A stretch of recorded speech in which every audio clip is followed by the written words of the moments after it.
Welcome back to DIY Squaredrop camper build. This is part 18 and part 2 of probably 3 for the door construction. In the last door construction video, I had to remake the doors because of the window hole and also the locking mechanism. It was not quite correct, and so I had to do it again so that I can make sure that I'm able to lock the camper as well as fit the doors in there without any extra space around the edges. So here I'm filling all the holes, all the staple holes on these sides of the doors, and then going through and getting all the excess gunk out, and then shortly after that I will start sanding them. This is all in preparation for the epoxy. So yeah, in this video, in addition to the sanding, filling and sanding of these holes, we will also be actually epoxying and then fiberglassing one of the 2 doors. We actually ran out of epoxy doing the whole camper and these doors, so I had to order more, and we should be finished with that this weekend. There will be a video coming up on that shortly after the weekend, so hopefully early next week. So yeah, we're sanding all of them, getting them ready. The doors they're really light because it's mostly just insulation in them, with some blocking for the hinges and the locks.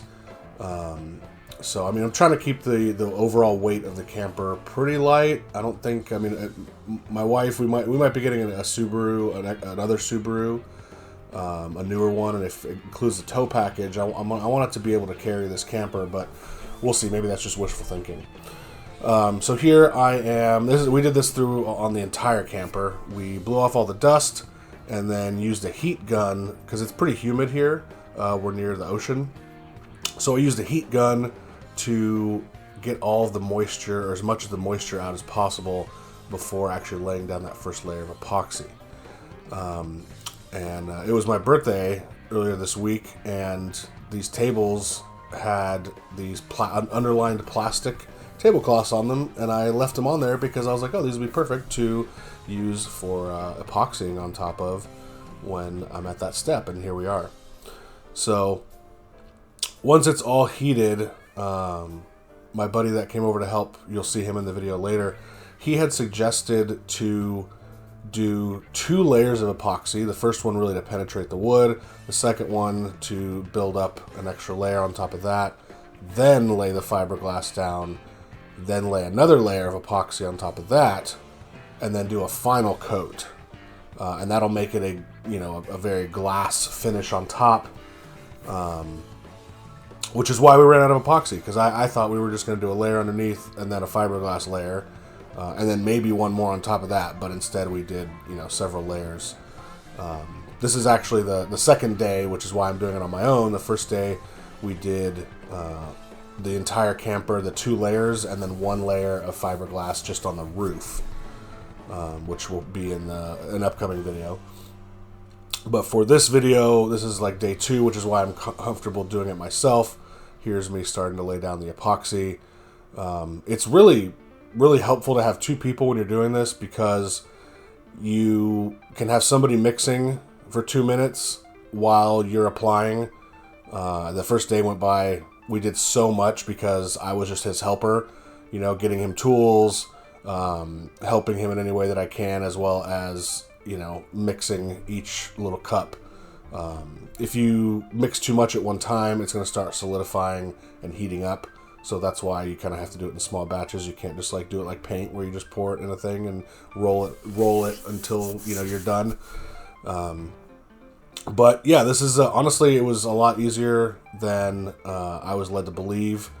You quite literally just put it on a coat and try and get it as even as possible, and it will start absorbing into the wood.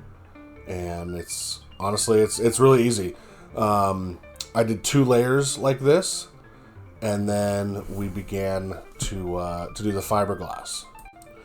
And I'm also making sure that I'm getting the corners here. So the doors, I want the fiberglass to be on the outside, and also along all the edges, and that's really going to help not only with weatherproofing it, but strengthening the doors, because I think out of most places on the camper, the doors will probably get beat up the most just from constantly opening and closing them and people banging into them. So I'm trying to make them as sturdy and tough as possible. So that's why the edges are being done as well. And it's actually pretty tricky with the fiberglass to get them on the corners, just because it it needs to fold in on itself. But Petco had a nice little trick on how to iron that out. So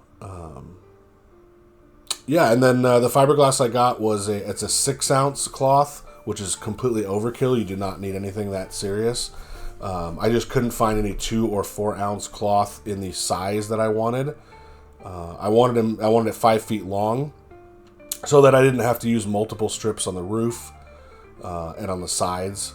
So it ended up working out, and I will have some to spare just in case I ever need to do anything else with it. But yeah, as you can see, both these doors are nice and coated. I did 2 coats. I didn't show the second one. And here we are laying down that 6-ounce fiberglass cloth, trying to get it all as flat as possible. And I'll move the camera up here in a second. There we go. And there's a good view of him doing his thing. Petco is an old coworker of mine from many, many years ago, and we reconnected recently, and he said he's fiberglassed several boats before, so I said, well, if you wouldn't mind helping me out, I'd love to jumpstart the rest of this project. Because once the fiberglassing is done, then I can start installing the lights on the outside. I can put the windows in the doors, the latches, attach the doors with the hinges, put the fan in the roof. I can start mounting my solar panels, running those cables. So that's it's a huge step. And, for the last, 6, 7, 8 months now, I've just been kind of in limbo, like I mentioned in my last video, trying to get this done, but also having a lot of stuff going on in real life, and then the weather being basically moist and damp 24/7, or at least every weekend that I'm able to work on this. So thankfully Petco was able to come and help with that. So yeah, here he's just scraping it down. You can kind of see it just disappearing, and once it's disappeared, or once it has disappeared, you know that you have enough epoxy on there, and it should cure nicely. So he's about to start doing on the edges, and I'll come in with a paintbrush to also help put some on the edges. Please make sure you subscribe and like the video, as I'll be having a lot more videos the next coming month or two, just kind of finishing out everything. I'm hoping to take it on its maiden voyage at the end of July, or sometime in July. If not, it'll be in August for sure. I actually need to take it into the DMV as well to get my stamp, and I'll be saying how that process goes down when that video, when it comes to it. So every state's different though, so it's not like the California way will be everybody's way. They have to do it. So yeah, once again, thank you, Petco. Much appreciated. In the next video, it will be the actual camper being fiberglassed. And I'll also be putting out a video on doing the hatch. I've changed my mind on how I want it organized back there, as far as how the hatch closes and sits on the camper. So I got to edit all that, or I got to change all that, and I'll post a video about it. So thanks so much for watching, everyone, and we'll see you on the next one. Bye-bye.